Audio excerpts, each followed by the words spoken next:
If your SA node not functioning, your AV node takes over. But if both of them aren't functioning, then your atria stop contracting. No. Those Purkinje fibers are going to send the atriomyocytes action potential so they'll contract. But more than likely, those ectopic foci are going to be out in the ventricle. That's where you got the majority of the Purkinje fibers anyway. Probably it's going to come from the ventricles back to the atria. And you can get action potentials going from right to left and left to right. And so it's not strictly true. Normal heart, yes. It's the only way that normal pathways communicate with the ventricles through the AV node. This illustration here can be brought back into again.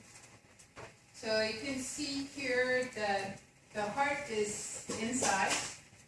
The chest leads are on the surface. What kind of plane does that make?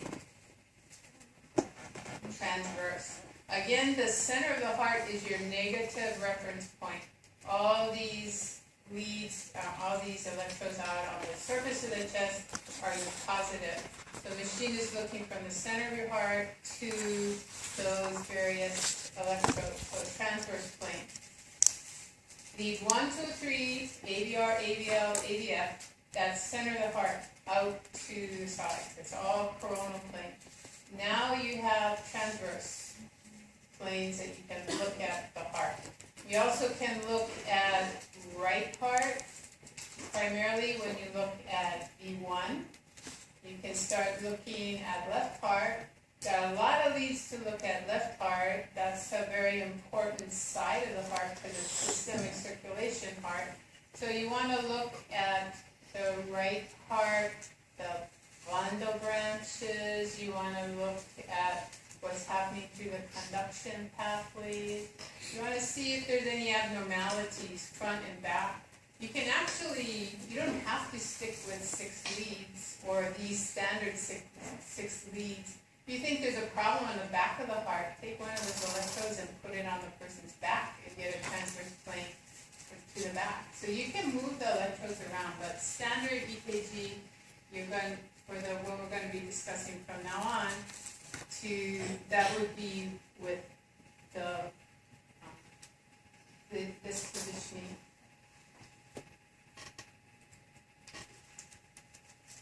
The shape of the P, the size of the T, their P wave is atria, smaller, less muscle. It's going to be a smaller electrical event than ventricular repolarization.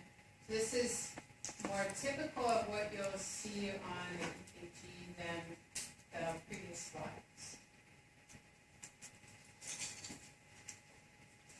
So again, tachycardia, defined as what's happening at rest. So if you see, you count a heart rate that is 100 or more at rest, 100 beats or more at rest, then that's tachycardia. You have to put that in the chart, or you're gonna be shame on you.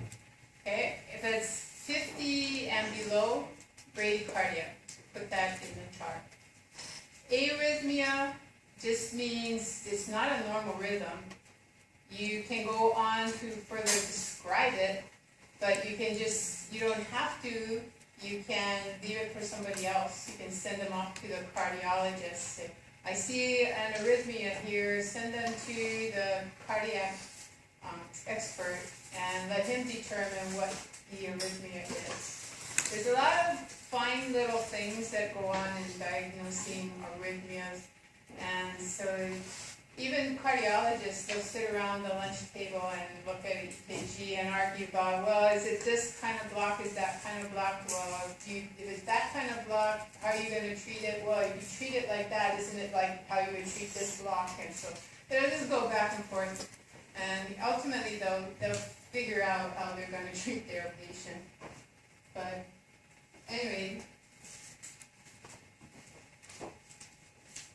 arrhythmia, means no normal rhythm, no sequence of excitation that's normal, or the speed is different than normal. So atrial fibrillation, you're looking at P waves, and you're looking at the time between successive P waves.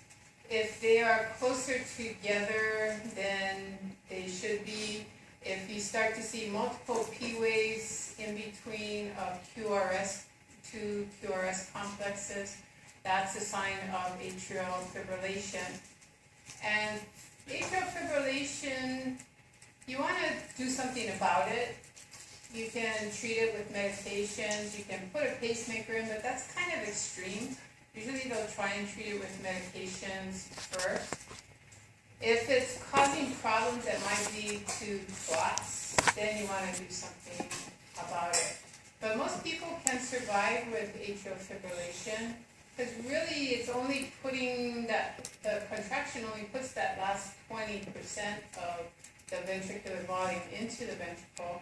So you got 80% there already just due to ventricular diastole. So unless it's causing other problems, usually you just kind of keep an eye on it for those other problems. Sometimes the P waves are so erratic you can't even identify a P wave. It just looks like a lot of noise on the paper. When you're in lab upstairs doing EKGs in a couple weeks, when you see a lot of chatter, a lot of on the trace, it's usually because your subject is nervous and tense and the room is noisy and they're distracted, they can't really relax. And so all that, the little on the line, you don't have a nice flat line and then a P and a QRS. It's all kind of jumping up and down. It's not atrial fibrillation. That is just noise. If you clear the room and do it on the individual, usually it settles down and it's a nice clear trace. So some people can relax even though there's a lot of noise going on. Other people can't. And so that's what will show up is all this chatter on your trace. Ventricular fibrillation, you saw an example of ventricular fibrillation. You've got depolarization, repolarization, but nothing that's recognizable as a QRS complex or a T wave. There's kind of waveforms going all over the place. So no detectable pattern of rhythm. You have to get that heart restarted. You have the external cardiac defibrillators that will send electrical activity through the body and hopefully snap the heart back into its normal pacemaking rhythm. And maybe not. Heart block, there's several types of blocks. I mean, well, not just one or two, but there's even more than that. When you have a heart block, it's in the conduction system, and information is not getting past that point, at least on the normal pathway of conduction. It may go past it or around it and then come back through it and then make some more excitement in the EKG trace. But a heart block, you'll either see no QRS or you'll see occasionally no QRS. Partial block is where after the AV bundle splits, maybe the right or maybe the left is blocked. You can pick that up better on the chest leads because you can look at the right heart with B1 and then you can look at the left heart with all the others, and the one that is going to pick up the major problems, or the two actually that pick up the major problems, the left heart in the bundle branch pathways are 5 and 6. They'll see if there's a left bundle branch block. B1, B2, we'll see if there's a right bundle branch block.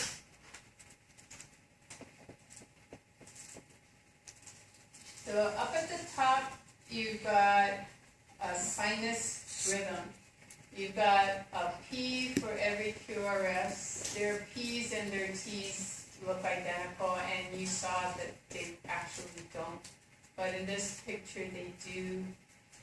So P, QRS, T, P, QRS, T, and that goes on for the whole length of the tracing. Abnormalities, we've got the QRS is very close together, and this is so close together, it's probably either at 150 or maybe even higher than that. You don't see any blocks there, so you don't know how many big blocks are between those QRSs. If it's 1, then it's 300 beats per minute the heart is contracting at. If it's 2, it's 150 beats per minute.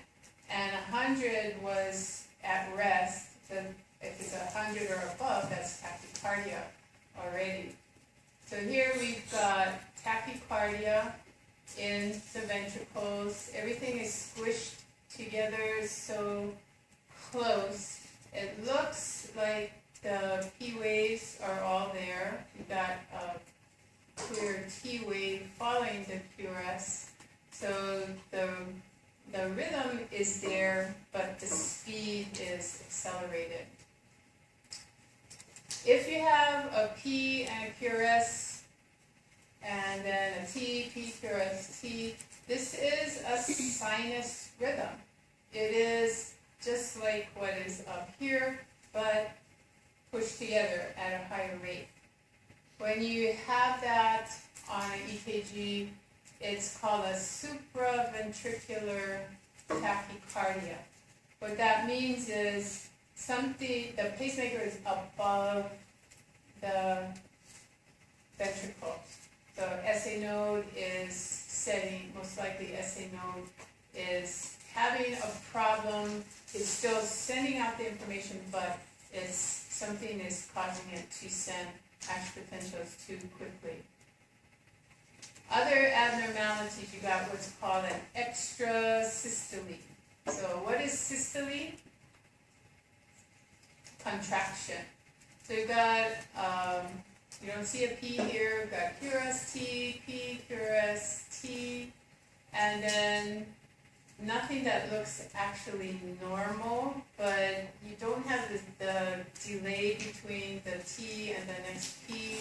You don't see a P, all of a sudden you see something happening. It's a big electrical event, and then you have the normal sinus rhythm again.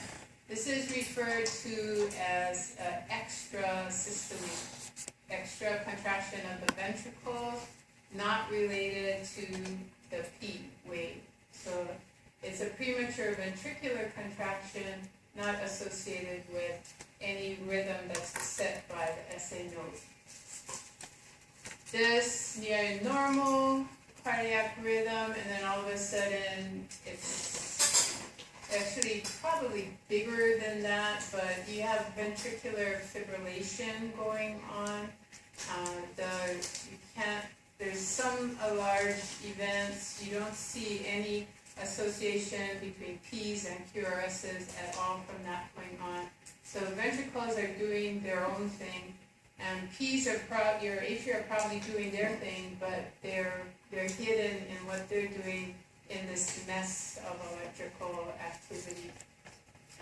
So fibrillation, you want to do the cardioversion, you want to get the heart back into its normal sinus rhythm. When you have heart block, complete heart block means, well, depends on your cardiologist, but heart block can be partial or can be complete. Here we've got P, QRS, T, P, no QRS, no QRS. P, QRS, T, P, no QRS. Really long PR segment between this P and that QRS. T, then a normal PQRS there. When you're missing more than one QRS, that usually is referred to as complete heart block or third-degree heart block. When you have an abnormally long PR segment, that's usually referred to as first-degree block. Your AV node is holding on to the information a little bit longer than it should, and but you're still getting a QRS, and this should be a T. That looks more like a T wave than a P wave. So I would say that's a T wave. Then you go to a P wave and you're missing another one. Unless the P wave is added to the T wave, and that's why this is extra big, so they're superimposed on each other. If that's the case, then if you look at the P wave, sometimes the PR segment is long, sometimes it's short, it's long again, it's more normal over here. The atria are doing their own thing, and the ventricles are doing their own thing. There's disassociation between atria and ventricle. So it's not a sinus rhythm anymore. And that's usually when you diagnose the third degree or complete heart block. There's a second degree heart block, and some people have it. If you take a lot of pulses, you take somebody's pulse, usually an older person, you're counting away 1, 2, 3, 4, 5, 6, 7, 8, 9, 10. It's like, what's going on? They occasionally drop a QRS, but they're fine, they look normal, they're healthy, they're fairly active. They just occasionally drop a ventricular contraction. And so the doctors will usually watch that to see that it's not getting any worse than that. But until they start having any symptoms of fatigue, not being able to do normal activities of daily living, then they're not concerned about dropping an occasional QRS. So signs of myocardial infarction, so heart attack. You've got the ST segment here, elevated up in halfway, 2/3 of the way up your QRS. That's usually a sign of a heart attack. So it's looking more like myocyte action potential than it is normal EKG. That's what it reminds me of.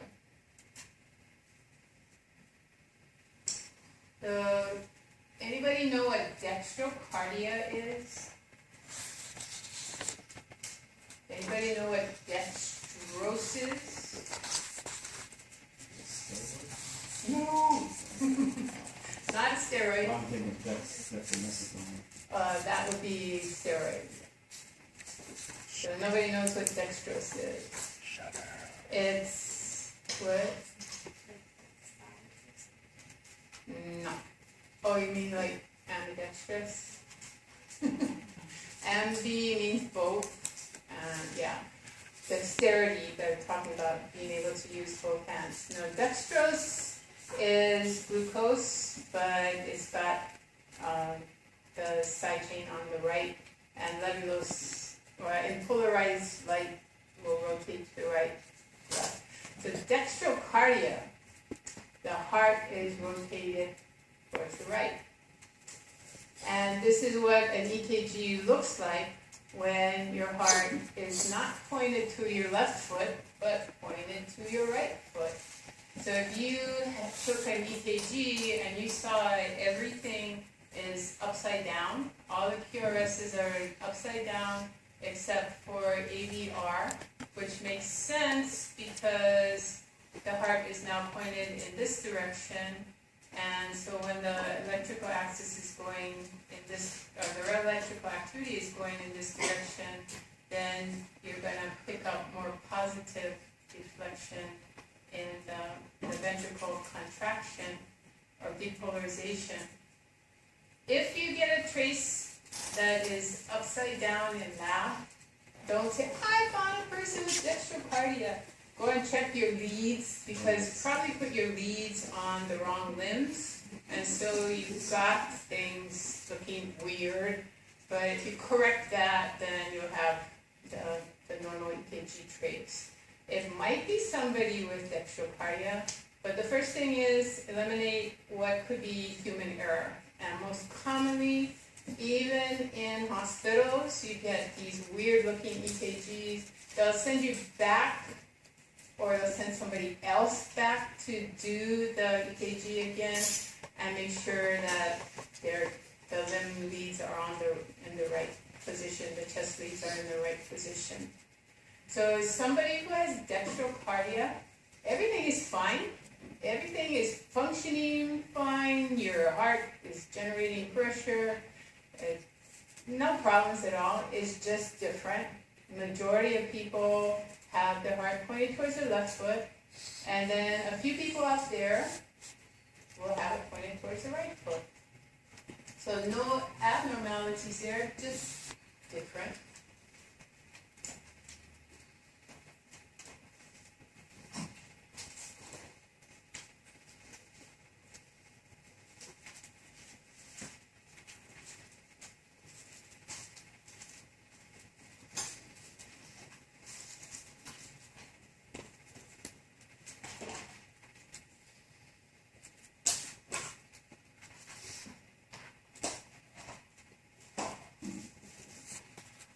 We begin during early ventricular diastole. At this point, the atrium is still also in diastole. Because atrial pressure still slightly exceeds ventricular pressure, the AV valve is open and blood flows directly from the atrium into the ventricle. As a result, ventricular volume rises even before atrial contraction takes place. Late in ventricular diastole, the SA node reaches threshold and fires. The impulse spreads throughout the atria and is recorded on the electrocardiogram as the P wave. Atrial depolarization brings about atrial contraction, causing a rise in atrial pressure. As a result, more blood is squeezed into the ventricle. Throughout atrial contraction, atrial pressure slightly exceeds ventricular pressure, so the AV valves remain open. Ventricular volume rises rapidly as the atrium contracts. It peaks at the end of diastole when ventricular filling is complete. The end diastolic volume averages 135 milliliters. Following atrial excitation, the impulse travels through the AV node and specialized conduction system to excite the ventricles. The QRS complex represents this ventricular excitation. Ventricular excitation initiates ventricular contraction.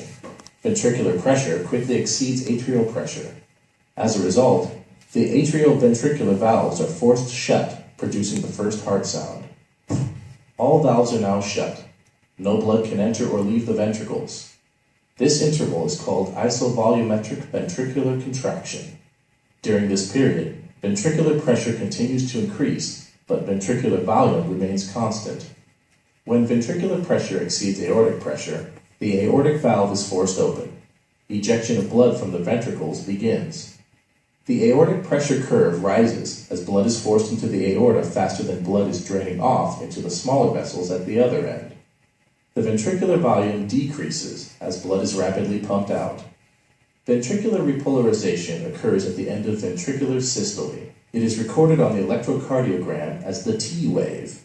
The ventricle does not empty completely during ejection. The amount of blood remaining at the end of systole is the end systolic volume. It averages about 65 milliliters. As the ventricle starts to relax, ventricular pressure quickly falls below aortic pressure. This causes the aortic valve to close, producing the second heart sound. Closure of the aortic valve also produces a disturbance, known as the dicrotic notch, on the aortic pressure curve. All the valves are now closed for a brief period of time, known as isovolumetric ventricular relaxation. During this time, ventricular pressure continues to decrease, while ventricular volume remains constant.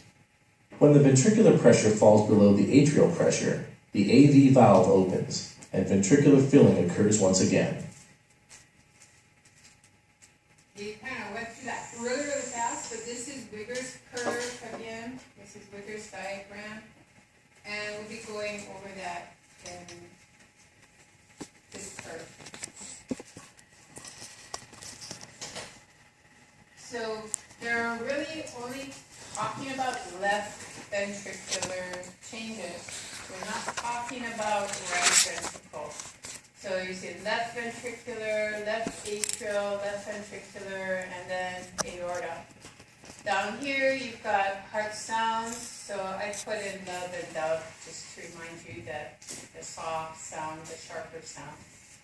And up here you've got your EKG. You've got P302.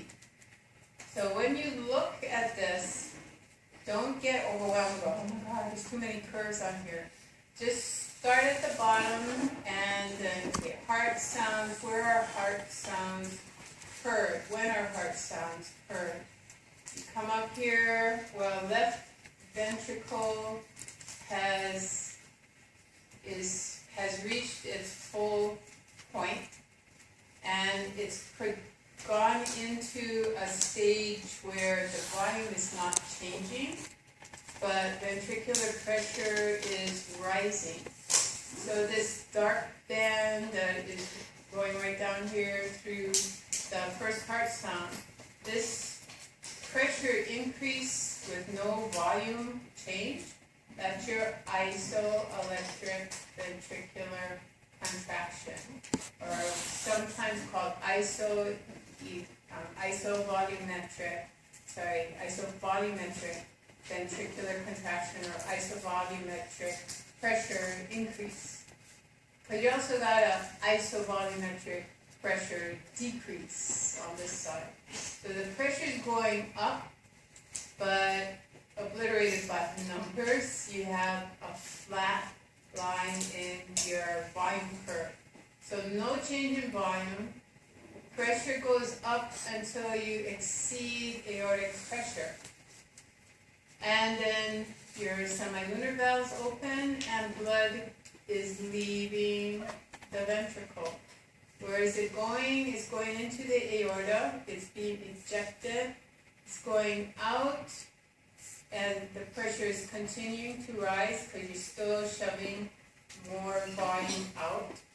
When you get the volume out that you can with that force of contraction, then the sarcomeres start to relax and pressure starts to go down. So ventricles are entering diastole on this side of the curve.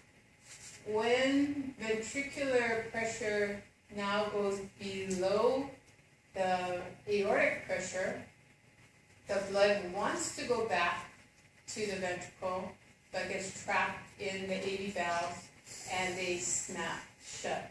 We come back down here, sure enough, second heart sound, done. The fact that the blood is hitting the semilunar valves, you have an elastic vessel with the volume coming back.